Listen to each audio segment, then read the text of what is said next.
మనము ఆచరింపగలనని చాటింపగా ఏం చేసిందంట? యోగాలో ఉన్న ప్రజలందరూ కూడా ఉపవాసం ఉండాలి.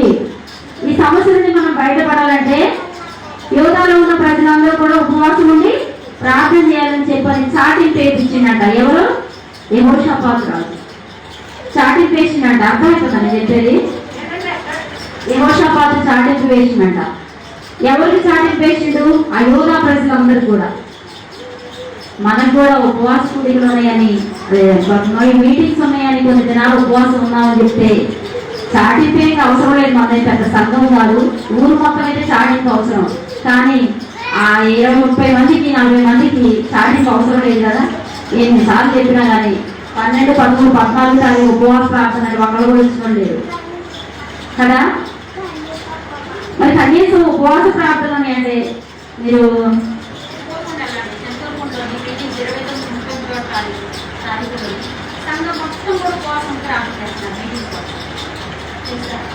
ఎంతమంది ప్రార్థన చేస్తున్నారు మీరు చెప్పండి?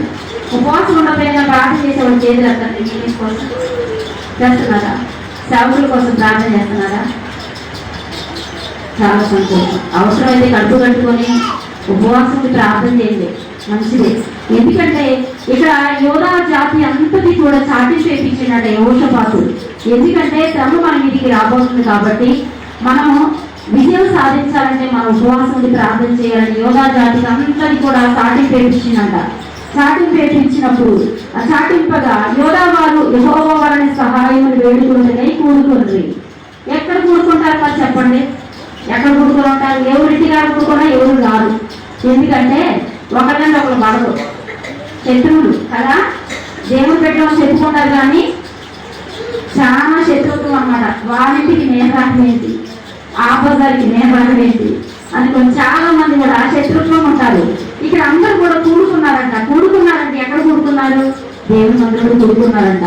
అయితే యెహోవా యొక్క విచారించిన యోగా పట్టణంలో అన్నిటిలో ఉండి జనులు వచ్చి యెహోషాపాతు యెహోవా మందిరంలో కొత్త శాల ఎదుట సమాజంగా కూడిన యోధా యెరూషలేముల జనుల మధ్య నిలవబడి ప్రార్థన చేస్తాను. యెహోషాపాతు ఎక్కడ ప్రార్థన చేస్తానంట? జనులందరూ కూడా కూడుకున్నారంట. ఎక్కడ కూడుకున్నారు? మందిరం దగ్గర శాల ఎదుట కూడుకున్నారంట. జాగ్రత్తగా వినండి. మందిరం దగ్గర శాల ఎదుట కూడుకున్నారంట. కూడుకుంటే యెహోషాపాతు వాళ్ళందరి మధ్యలో నిలవబడి ప్రార్థన చేస్తారంట. ఎవరు? దానియేలు గారు ఎవరు? ఎవరు ప్రార్థన చేసేది? యెహోషాపాతు రాజు అన్నమాట ఆయన పేరు. అయితే ఆయన ప్రార్థన చేస్తున్నట్ట. ఏమని ప్రార్థన చేస్తాడో తెలుసా? మా పితరుల దేవా యెహోవా, నీవు ఆకాశమందు దేవుడు ఉన్నావు, అన్యజనుల రాజ్యములను ఏలువాడు నీవే. నీవు బాహుబలం గలవాడవు, పరాక్రమము గలవాడవు. నిన్నెదిరించుటకు ఎవరికి బలం చాలదు. చూడండి దేవుడు ఎలా మాయపరుస్తున్నాడు. యెహోవా మా దేవా, నువ్వు ఆకాశమందు దేవుడివే, భూమి మీద కూడా దేవుడివే. నిన్ను ఎదిరించడానికి ఏ మనుషులు కూడా బలం సరిపోదయ్యా. ఎంతమంది ప్రజలు దండెత్తి వచ్చినా కానీ నువ్వే కనుక మా పక్షాన ఉంటే ఖచ్చితంగా మాకు విజయమేనయ్యా. ఎందుకంటే నీ ఎదిరించే శక్తి ఎవరికి కూడా లేదు ప్రభువా అని చెప్పని యెహోషాపాతు అంట ప్రార్థన చేస్తామన్నట. అయితే ఎవరికి బలము చాలదు. నీ జనులైన ఇశ్రాయేలు ఎదుట నుండి ఈ దేశపు కాపురస్తులను తోలివేసి నీ స్నేహితుడైన అబ్రహాము యొక్క సంతతికి దీనిని శాశ్వతంగా ఇచ్చిన మా దేవుడవు నీవే. వారు అందులో నివాసము చేసి కీడైనను, యుద్ధమైనను, తీర్పైనను, తెగులైనను, కరువైనను మా మీదికి వచ్చినప్పుడు మేము ఈ మందిరం ఎదుట నీ ఎదుట నిలవబడి మా శ్రమలు నీకు మొదలుపెట్టిన ఎడల నీవు ఆలకించి మమ్మల్ని రక్షించదు అని అనుకొని ఎచ్చట నీ నామఘనత కొరకు ఈ పరిశుద్ధ స్థలము కట్టించిరి. ఏమని ప్రార్థన చేస్తాడో? యెహోవా మా దేవా, నువ్వు ఆకాశమందు దేవుడు అయ్యా. మా పితరులు ఉన్నారే అబ్రహాము, ఇస్సాకు, యాకోబులు, వాళ్ళు ఏం చేశారంటే ఏ సమస్య వచ్చినా ఇక్కడ ఏమని చెప్తున్నారన్నమాట? అందులో నివాసం చేసి కీడైనా, యుద్ధమైనా, ఏంటంట? కీడైనా, యుద్ధమైనా, తీర్పైనా, తెగులైనా, కరువైనా, ఇంకేంటంట? ఏది మా మీదకి వచ్చినా కానీ మేము ఈ మందిరం ఎదుటను నీ ఎదుటను నిలవబడి మా శ్రమలో నీకు మొరపెట్టిన ఎడల నువ్వు ఆలోచించి మమ్మల్ని రక్షించదు అని అనుకొని ఎచ్చట నీ నామఘనత కొరకు ఈ పరిశుద్ధ స్థలమును కట్టించి. చాలా మంది కొంతమంది ఏం చెప్తారు తెలుసా, నేను చర్చికి రాకపోయినా ప్రార్థన చేసుకుంటా అయ్యారు, నేను చర్చికి రాననే కానీ ప్రార్థన చేసుకుంటాము గారు ఖచ్చితంగా, నేను బైబిల్ చదువుకుంటాము గారు. అంటే చర్చి అవసరం లేదా చెప్పండి? చర్చి అవసరం లేదా? ఇక్కడ ఏమంటాడు భక్తుడు అంట, మహా భక్తులే అంటున్నారు అనమాట. ఎందుకు కట్టించారు ఆ మందిరాన్ని? కీడు వచ్చినా, శ్రమ వచ్చినా, యుద్ధం వచ్చినా, కరువు వచ్చినా, తెగులు వచ్చినా, ఏ సమస్య వచ్చినా కానీ నీ మందిరం అనేది ఒకటి ఉండాలి, నీకు చెప్పుకునే స్థలం అనేది ఒకటి ఉండాలి.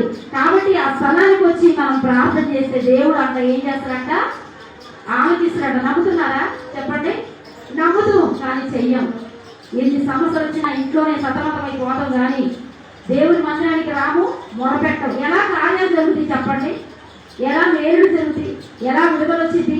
ఎవరైనా కట్టి బంద్ చేస్తున్నారు, మిమ్మల్ని మందిరానికి వెళ్ళొద్దు, ఒక్క గంట కూడా మందిరంలో ఉండొద్దు అని చెప్పని మిమ్మల్ని కట్టి పట్టి పీడేస్తున్నారు. ఎవరు నిర్బంధించట్లేదు, కానీ బద్ధకస్తులుగా సోమరులంగా ఉంటున్నాం అనమాట నిజంగా. కాబట్టి ఇక్కడ ఏమంటున్నారనమాట, నీవు ఆలకించి మమ్మల్ని రక్షించుదు అనుకొని ఇచ్చట నీ నామ ఘనత కొరకు ఈ మందిరము పరిశుద్ధ స్థలమును కట్టించి నీ పేరు ఈ మందిరములకు పెట్టబడిన కదా. ఎవరి పేరు పెట్టబడింది ఈ మందిరానికి? దేవుడి మందిరం చెప్పండి. వెంకయ్య గారి మందిరమా? అమ్మగారి మందిరమా? దేవుని మందిరం, దీవెన ప్రాంగణం, మానక వెళ్ళడం క్రైస్తవుల లక్షణం. భక్తుడైన శ్రీనివాస గారు రాశారు, సేవకులు. నిజంగా దేవుని మందిరం, దీవెన ప్రాంగణం, మానక వెళ్ళడం క్రైస్తవ లక్షణం. మానక వెళ్ళాలి, ఇది క్రైస్తవుల లక్షణం అన్నమాట. కాబట్టి ఈ మందిరానికి మనం, ఇది దేవుడి పేరు పెట్టబడిన మందిరం కాబట్టి ఈ మందిరంలోకి వచ్చి మనం చెప్పుకున్నప్పుడు దేవుడు ఖచ్చితంగా ఆలకించే దేవుడై ఉన్నాడు. ఇశ్రాయేలీయులు ఐగుప్తులో నుండి వచ్చినప్పుడు నీవు వారిని అమ్మోనీయులతోనూ, మోయాబీయులతోనూ, షేయీలు మన్యవాసులతోనూ యుద్ధము చెయ్యని లేదు కనుక ఇశ్రాయేలులు వారిని నిర్మూలన చేయక వారి యొక్క నుండి తొలగిపోయింది. మేము స్వతంత్రించుకోవాలనని నీవు మాకు ఇచ్చిన ఈ స్వాస్థ్యములో నుండి మమ్మల్ని తోలివేయటకై వారు బయలుదేరి వచ్చి మాకెట్టి ప్రతిపకారము చేస్తున్నారు, దృష్టించుము. ఇదంతా ఏంటంటే ప్రార్థన చేస్తాడు యెహోషాపాతు. వారి సమస్యలన్నీ తెలియజెప్పుకుంటా ఉన్నాడు అనమాట. దృష్టించయ్యా, మాకు జరుగుతున్న ఈ శ్రమలన్నీ, ఈ శోధనలన్నీ ఒకసారి దృష్టించయ్యా అని చెప్పని యెహోషాపాతు దేవునికి ప్రార్థన చేస్తా ఉన్నాడు అనమాట. దృష్టించుము మా దేవా, నీవు వారికి తీర్పు తీర్చవా, మా మీదికి వచ్చి ఈ గొప్ప సైన్యముతో యుద్ధము చేయటకు మాకు శక్తి చాలదు. ఏమంటున్నాడు యెహోషాపాతు? మాకు శక్తి సరిపోదయ్యా, ఇంతటి జనాన్ని ఎదుర్కోవడానికి మాకు శక్తి సరిపోదయ్యా. అయ్యా, నా భర్తతో ఉండటం నాకు శక్తి సరిపోవట్లేదయ్యా, నా పిల్లల్ని భరించే శక్తి నాకు లేదయ్యా, నా భార్యను భరించే శక్తి నాకు లేదయ్యా, ఈ రోగాన్ని భరించే శక్తి, తట్టుకునే శక్తి నాకు లేదయ్యా, ఈ అప్పుల బాణాన్ని భరించే శక్తి నాకు లేదయ్యా, నా శక్తి సరిపోవట్లేదని చెప్పారు దేవుడికి మొరపెట్టు. దేవుడు ఖచ్చితంగా కార్యం చేస్తున్నాడు అనమాట. ఇక్కడ నేను ప్రార్థన చేసినా అదే ప్రార్థన మనం చేయంగా, మనకంటూ ఉన్న సమస్యలను బట్టి మనం ఏం చేయాలి? మన సమస్యలు దేవుడు చెప్పుకుంటూ ప్రార్థన చేయాలి. దేవుడు కూడా మనం ప్రార్థన చేయాలన్నమాట. ఏమని ప్రార్థన చేస్తారు ఇక్కడ? మా దేవా, నీవు వారికి తీర్పు తీర్చవా, మా దేవా, మా మీదికి వచ్చి ఈ గొప్ప సైన్యంతో యుద్ధం చేయటకు మాకు శక్తి సరిపోదయ్యా, ఏమి చేయటకు మాకు తోచట్లేదయ్యా, నువ్వే మాకు దిక్కు అని ప్రార్థన చేశాను. ఏమంటున్నాడు? ఏం చేయాలో అర్థం కాని పరిస్థితి అయ్యా, వాళ్ళు గొప్ప జనం అయ్యా, వాళ్ళు ఎదిరించే శక్తి మాకు లేదయ్యా, ఏం చెయ్యాలో మాకు తోచట్లేదయ్యా, ఏం చేయాలో కూడా అర్థం కాని పరిస్థితి అయ్యా అని చెప్పాను. యెహోషాపాతు ఏం చేస్తున్నట్ట? ప్రార్థన చేస్తున్నామట. ఏమీ చేయటకు మాకు తోచట్లేదు, మాకు నీవే దిక్కు, నీవే మాకు దిక్కు అని ప్రార్థన చేశాను. నిజంగా ఎవరి దిక్కు చెప్పండి? మాకు దేవుడే మనకు దిక్కు, దేవుడే ఆధారం, దేవుడే ఆశ్రయం, దేవుడే సమస్తం మనకు.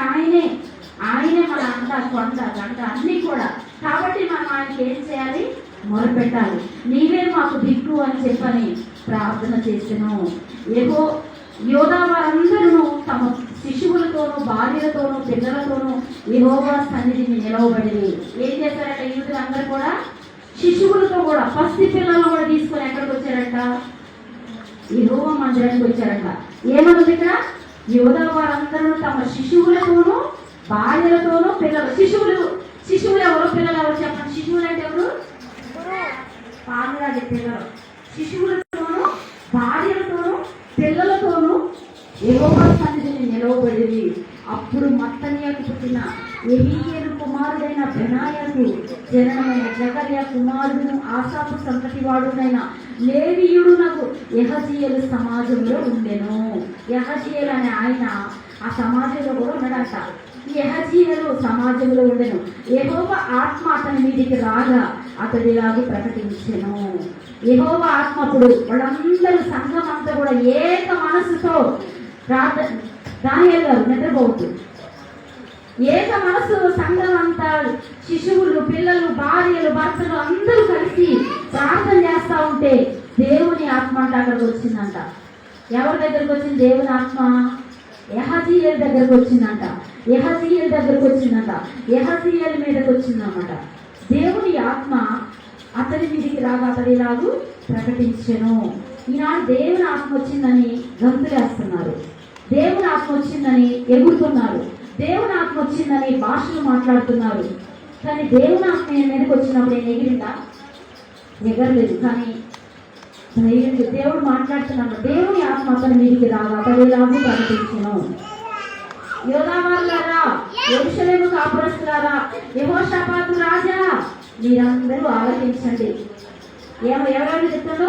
ఆ ప్రజలందరూ చెప్తాడు. యోధావారులారా, ఇశ్రాయేలు వారులారా, యెహోషాపాతు రాజా, మీరందరూ కూడా ఆలకించండి, ఆలకించండి. ఏమంటాడు?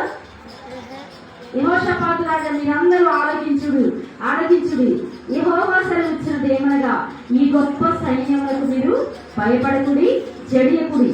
ఈ యుద్ధం మీరు కాదు, దేవుడే జరిగించెను. దేవుడి ఆత్మ యెహజీయేలు మీద దిగొచ్చి దేవుని ఆత్మ మాట్లాడుతుంది. ఏమని? యెహోషాపాతు రాజా, యోధావారులారా, మీరు భయపడొద్దు.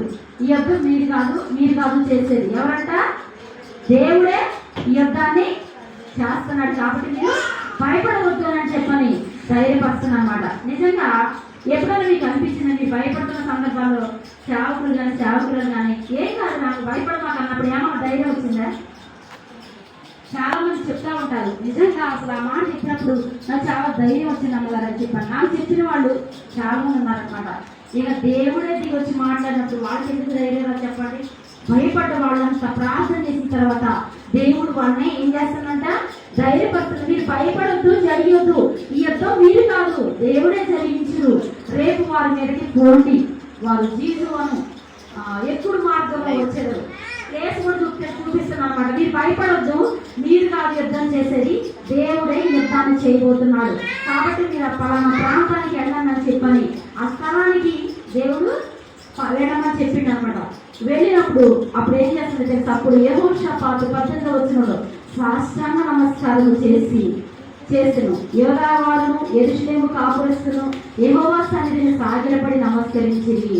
ఆ మాట వినగానే యెహోషాపాతు ఏం చేసినట్ట? సాగిలపడి నమస్కారం చేసినట్ట. ఉన్న పాటన ఏం చేసినట్ట? దేవుడు ధైర్యపరిచింది కదా, దేవుడు అభయం ఇచ్చింది కదా, నీకు యుద్ధం నువ్వు కాదు యుద్ధం చేసేది, దేవుడే చేస్తాడు. మీకు ఆ పట్టణాన్ని మీరు విజయం సాధించబోతున్నారు కాబట్టి మీరు భయపడవద్దు అన్నప్పుడు సాష్టాంగ నమస్కారం చేశారట. ప్రజలందరూ కూడా రాజుతో సహా కూడా సాష్టాంగ నమస్కారం చేశారంట. యోధావారు యెరూషలేము కాపురస్తులు యెహోవా సన్నిధిని సాగిలపడి నమస్కరించిరి. కహాతీయుల సంతతి వారును కోరాహీయుల సంతతి వారును లేవీయులను నిలవబడి గొప్ప శబ్దముతో ఇశ్రాయేలు దేవుడైన యెహోవాను స్తుతించిరి. ఒక శుభవార్త అన్నప్పుడు స్తుతించకుండా మాట్లాడారు చెప్పండి. అదే ఆ జవాబు రాలేదనుకోండి, ఏం జరిగిద్దో ఏందో ఎలా ఉండిద్దో ఏందో అని చెప్పని భయపడతాం. ఎప్పుడైతే దేవుని దగ్గర నుంచి జవాబు వచ్చిందో, దేవుని దగ్గర నుంచి వాక్ వచ్చిందో, మీరు భయపడొద్దు, మీరు కాదు యుద్ధం చేసేది, దేవుడే యుద్ధాన్ని చేయబోతున్నాడు కాబట్టి మీరు భయపడొద్దు, జరిగొద్దు అన్నప్పుడు వాళ్ళందరూ ఏం చేశారంట? ఉన్న పాటన సాష్టాంగ పడ్డారంట. వింటున్నారా? ఉన్న పాటను ఏం చేశారంట? సాష్టాంగ పడి నమస్కారం చేశారట. నమస్కారం చేయటం మాత్రమే కాదు కానీ గొప్ప శబ్దంతో దేవుని స్తుతించారంట. దేవానికి స్తుతులయ్యా, మా ప్రార్థనలకు జవాబిచ్చినందుకు వందనాలయ్యా, నువ్వు చేయబోతున్న కార్యాలను బట్టి స్తుతులయ్యా అని చెప్పారు. గొప్ప శబ్దంతో దేవుని స్తుతిస్తా ఉన్నారంట. యెహోషాపాతు అంతటా వారు ఉదయం లేచి తెగవ అరణ్యములకు పోయింది. వారు పోతుండగా యెహోషాపాతు నిలవబడి యోధావారులారా, యెరూషలేము కాపురస్తులారా నా మాట వినండి. ఇప్పుడు ఎవరు నిలబడి మాట్లాడుతున్నారు? యెహోషాపాతు ఇప్పుడు నిలబడి మాట్లాడుతున్నాడు. వాక్యం చూడబాకండి, అది చూడమాకండి, అది గురించి మీకు వాక్యం అర్థం కాదు. యెహోషాపాతు ఏం చేస్తున్నట్ట? యోధా వర్లారా, యెరూషలేము కాపురస్తులారా, ఏమని చెప్తుండు? నా మాట వినుడి, మీ దేవుడైన యెహోవాను నమ్ముకొనుడి, అప్పుడు మీరు స్థిరపరచబడుదురు. యెహోషాపాతు ఏమంటాడు ప్రజలందరితోటి? దేవుడైన యెహోవా మాట వినండి, యెహోవాను నమ్ముకోండి, అప్పుడు ఆయన మిమ్మల్ని స్థిరపరుస్తాడు. స్థిరపరచువాడవు, బలపరచువాడవు, పడిపోయిన చోటే నిలబెట్టువాడవు, ఘనపరచువాడవు, హెచ్చించువాడవు, మా పక్షము నిలిచి జయమికే సాధ్యము. యెహోషాపాతు ఏమని ప్రార్థన చేసింది ఇప్పుడు? ఈ జనాన్ని ఎదిరించడానికి మాకు శక్తి సరిపోదయ్యా, మా బలం సరిపోదయ్యా, ఇది నీకే సాధ్యం ప్రభు అని చెప్పని ఆ సంఘము, ఆ యొక్క యోధా ప్రజలందరూ కూడా ఉపవాసం ఉండి ప్రార్థన చేసినప్పుడు దేవుడు వాక్కులు పంపించాడు. యెహోషాపాతు మీద దేవుడు కృతార్థులగుదు. ఏంటంటే ఆయన ప్రవక్తలను నమ్ముకోండి. ప్రవక్తలు అంటే ఎవరు? సేవకులు. జరగబోయేది తెలియజేసేవాడు ప్రవక్త. తెలుసా మీకు? ఎంతమందికి తెలుసు? అయ్యారు కాదు జరిగిందని అప్పుడు చెప్పిందే కదా ఈ దర్శనం అంటే కాదు, 3 రోజుల క్రితం వచ్చిందని చెప్తాను. ఏదైనా కానీ నిజంగా దేవుడు తెలియజేస్తాడు జరగబోయేదాన్ని, తెలుసా? అలా మనం ప్రార్థన చేసినప్పుడు దేవుడు తప్పిస్తూ ఉంటాడు అన్నమాట. అయితే ఇక్కడ ఏమంటున్నాడు? యెరూషలేము వాసులారా, యెహోవాను నమ్ముకున్నప్పుడు మీరు స్థిరపరచబడదు, ఆయన ప్రవక్తలను నమ్ముకున్నప్పుడు మీరు కృతార్థులగుదురని చెప్పాను. మనం ఏమనుకుంటాం? చాలా మంది నమ్మం అంతే దగ్గర అయ్యారు, అంతే దగ్గర అమ్మగారు అనుకుంటాం. కానీ ఇక్కడ ఏమంటున్నాడు? ప్రవక్తలను ఏమంటున్నాడు? ఇక్కడ ఏం చెప్పాడు? ప్రవక్తలను నమ్ముకోండి. నమ్మొచ్చా సేవకులు? చెప్పండి, నమ్మొచ్చా? నమ్మాలి. ఆయన ప్రవక్తలను మీరు నమ్ముకుని అప్పుడు మీరు కృతార్థులు అవుతారని చెప్పాను. మరియు అతడు జనులను హెచ్చరిక చేసిన తర్వాత యెహోవాను స్తుతించుటకు గాయకులు ఏర్పరిచి వారు పరిశుద్ధాలంకారాలను ధరించి సైన్యము ముందర నడుచు యెహోవా కృప నిరంతరమును ఆయన స్తుతించుడి అని స్తోత్రము చేయుటకు వారిని నియమించిన. వారు పాడుటకును స్తుతించుటకును మొదలు పెట్టగా యెహోవా యోధా వారి మీదికి వచ్చిన అమ్మోనీయులను, మోయాబీయులను మీదను, శేయీరు మన్య వాసుల మీదను మాటలాడని పెట్టాను. కనుక వారు హతులైంది. చూడండి ఎంత గొప్ప కార్యం జరిగిందో తెలుసా? వాళ్ళు పాడుతున్నారంట, స్తుతించడం మొదలు పెట్టారట. అంతే. ఏం చేశారట? యెహోవా కృప నిరంతరమును ఆయన స్తుతించుడి అని స్తోత్రము చేయుటకు వారిని నియమించెను. వారు పాడుటకును స్తుతించుటకును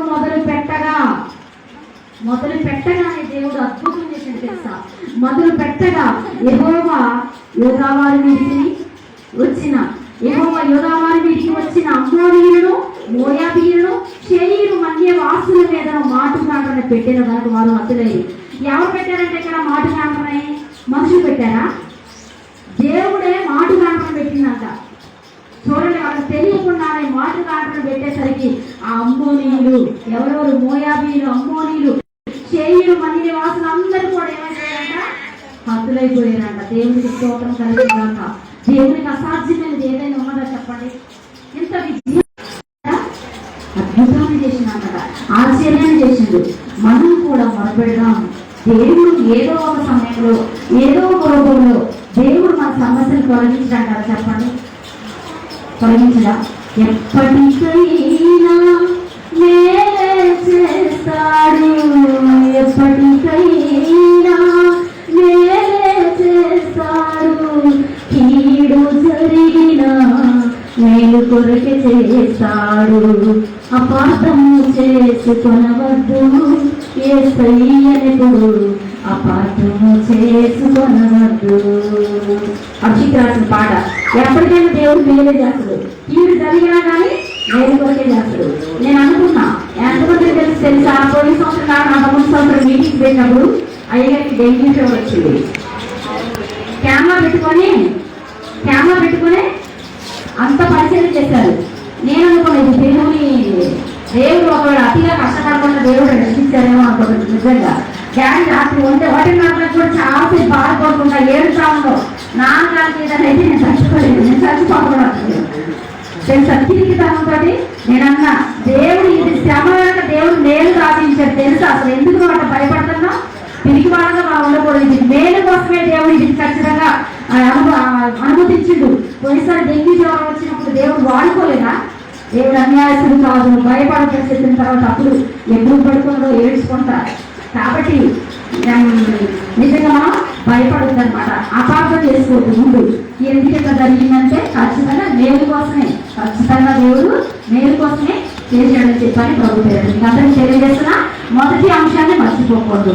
ఏం చేయాలి? మనం ప్రార్థన చేయాలి, మందిరంలోకి రావాలి, ఉపవాస దినాలు చాటించుకోవాలి ప్రార్థన ద్వారానే. కాబట్టి ఎన్ని రోజులని మనకి మీటింగ్స్ కి వచ్చి ఆదివారం నుంచి మీటింగ్స్. కాబట్టి మీరు ఎవరైతే మమ్మల్ని ప్రేమిస్తున్నారో రోజు 1 గంట ఖచ్చితంగా మీ మందిరానికి రాకపోయినా సరే గంట సమయం ప్రార్థన చేస్తే నిజంగా మిమ్మల్ని దేవుడు దీవిస్తారు. ఖచ్చితంగా దీవించకపోయినా మమ్మల్ని ప్రేమించినట్టు అంతే చేస్తారు. చెప్పండి, రోజుకు 1 గంట మీటింగ్స్ కోసం నేను ప్రార్థన చేస్తాను. చేతులు ఎత్తండి. ఏ సమయమైనా సరే, ఏ సమయంలోనైనా చెయ్యండి మీరు దయచేసి. ఎందుకంటే ప్రార్థన ద్వారా ఇక్కడ మనం జరిగిన విజయాన్ని చూస్తున్నాం కదా. కాబట్టి ప్రభు పేరిట దేవుడు వాక్యాన్ని ఆశీర్వదించారు. మీకు అందరికీ వందనాలు.